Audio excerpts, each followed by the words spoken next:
Salam dan bahagia. Perkenalkan, saya Febrikova Anggreni Situmayang STD. Saya merupakan guru bahasa Indonesia di SMP Negeri 19 Kupang. Dalam video kali ini, saya akan berbagi praktik baik mengenai disiplin positif di lingkungan sekolah UPTD SMP Negeri 19 Kupang. Dalam video kali ini, saya akan berbagi praktik baik itu dengan rekan sejawat dan juga dengan murid-murid saya. Caranya adalah dengan rekan sejawat, saya mensosialisasikan tentang penerapan budaya disiplin positif yang ada di lingkungan sekolah. Dan kemudian untuk dengan murid-murid saya, kami melakukan kesepakatan kelas. Bagaimana kami membuat kesepakatan kelas bersama-sama dengan metode yang menarik dan juga melibatkan semua anak murid saya. Berikut adalah video praktik baik yang kami sudah terapkan di sekolah. Silakan menyaksikan. Selamat siang Bapak Ibu guru semuanya. Kita menyempatkan waktu untuk kegiatan kita pada siang hari ini, di mana saya membawa materi menyebarkan pemahaman dan penerapan pengalaman budaya positif. Adalah konsep budaya positif yang akan kita bahas, yaitu perubahan paradigma belajar, disiplin positif, nilai-nilai kebajikan, kebutuhan pelajaran yang dirancang berdasarkan prinsip pembelajaran berdiferensiasi, sehingga para murid dapat belajar sesuai dengan kebutuhannya berdasarkan tahap perkembangan sesuai teori psikologi modern untuk mewujudkan profil pelajar Pancasila. Miskonsepsi yang sering terjadi tentang teori kontrol. Yang pertama, kita sering percaya bahwa guru dapat mengontrol murid. Yang kedua, sebuah pendekatan positif itu efektif dan bermanfaat. Ini adalah paradigma yang harus kita ubah, yang sebaiknya kita lakukan, yaitu model berpikir menang-menang. Di sini yang saya ingin tambahkan adalah seringkali kita merasa, apalagi dalam suatu diskusi ataupun rapat, kalau kita merasa keputusan itu berpihak kepada kita, maka kita akan berpikir kita menang. Padahal sebenarnya itu tidak boleh. Yang harus kita pikirkan adalah semua tujuan ataupun hasil rapat itu untuk kebaikan bersama. Selanjutnya ada disiplin positif. Kata disiplin itu berasal dari disiplina yang berarti belajar. Disiplin mengacu pada disiplin diri yang memiliki tanggung jawab terhadap apa yang dilakukannya berdasarkan nilai-nilai yang diyakini. Disiplin positif itu merupakan salah satu penerapan disiplin dengan tujuan untuk menumbuhkan kesadaran serta memberdayakan murid tanpa imbalan penghargaan atau reward, ancaman atau hukuman. Ini dia 5 kebutuhan dasar manusia. Yang pertama pasti bertahan hidup, di mana ada indikatornya, yaitu makanan, pakaian, tempat tinggal, keamanan, kesehatan. Kemudian yang kedua, kasih sayang dan rasa diterima, yaitu rasa diterima, diperdulikan, berbagi, kerjasama, menjadi bagian dari kelompok. Yang ini bisa kita lihat kebanyakan di anak-anak kita yang kurang terpenuhi adalah kasih sayang dan rasa diterima. Itu kesenangan mereka itu tidak merasa terenggut saat kita mengajar di dalam kelas. Karena biasanya mungkin selama ini yang sering terjadi adalah saat belajar anak-anak akan diam ataupun akan menonton di bangkunya masing-masing, hanya mendengarkan ataupun melakukan ceramah satu arah. Nah, itu tidak dianjurkan. Lebih baik anak-anak tetap dipenuhi kesenangannya, yaitu bermain sambil belajar. Adalah posisi kontrol guru, penghukum, pembuat rasa bersalah, teman, pemantau, dan manajer. Sekarang saya tanya kembali, biasanya kita mengambil posisi apa di sekolah? Bapak Ibu guru semuanya. Penghukum, pembuat rasa bersalah, teman, pemantau, atau manajer?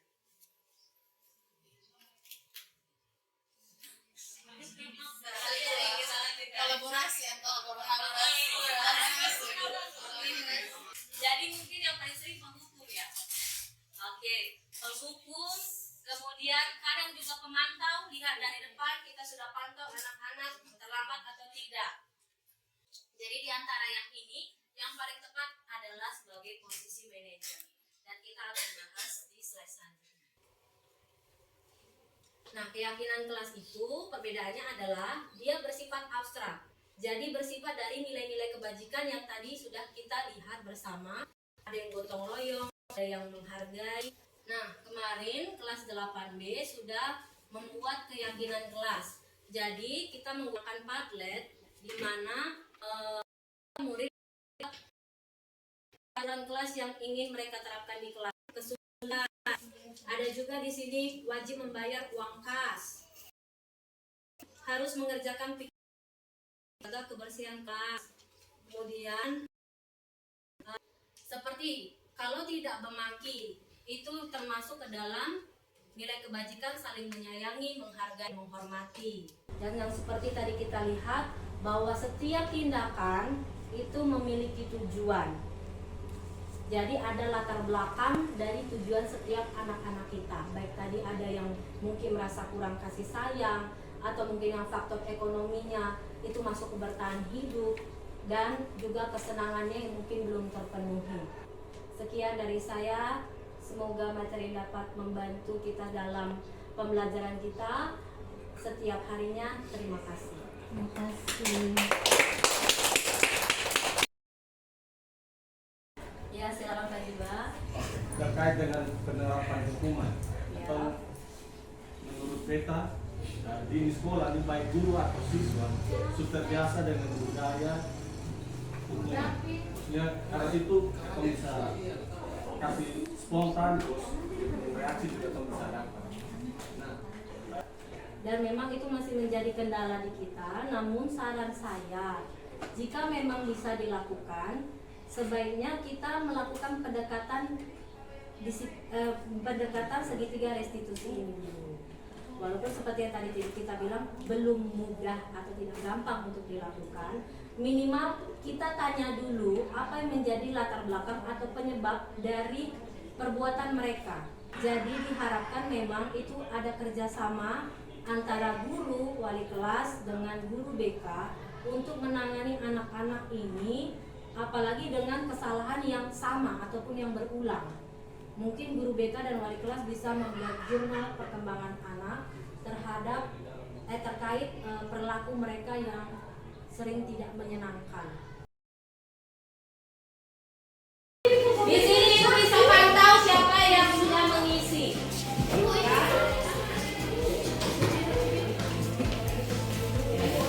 Iya, peraturannya apa? Misalnya langsung saja dilarang apa? Yang tidak ada boleh di sini, ayo coba.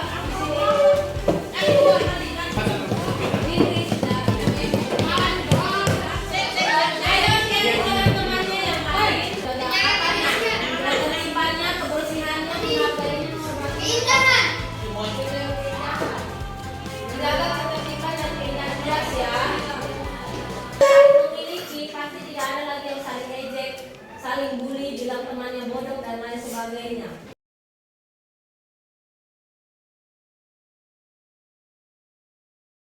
Dan bahagia Bapak Ibu guru hebat. Perkenalkan, nama saya Fitri Sofia Hajimari SPD. Saya wali kelas 9C. Di kelas kami sebagai bentuk penerapan disiplin positif, kami sudah membuat kesepakatan kelas yang tentunya disepakati bersama dengan siswa-siswi kelas 9C. Adapun dampak positif dari pembuatan kesepakatan di kelas, yang pertama tidak kehadiran siswa yang tinggi, yang kedua siswa menjadi lebih bertanggung jawab dengan tugasnya baik dalam pembelajaran maupun dalam urusan kelas. Kemudian yang ketiga, keaktifan di kelas mereka lebih tertata dan lebih tertib. Seperti itu. Terima kasih. Ia seorang koordinator kebersihan di kelas 8B. Sampaikan sebuah dampak positif dari kelas. Yaitu di sini saya selalu membantu teman-teman saya dalam melaksanakan piket kelas.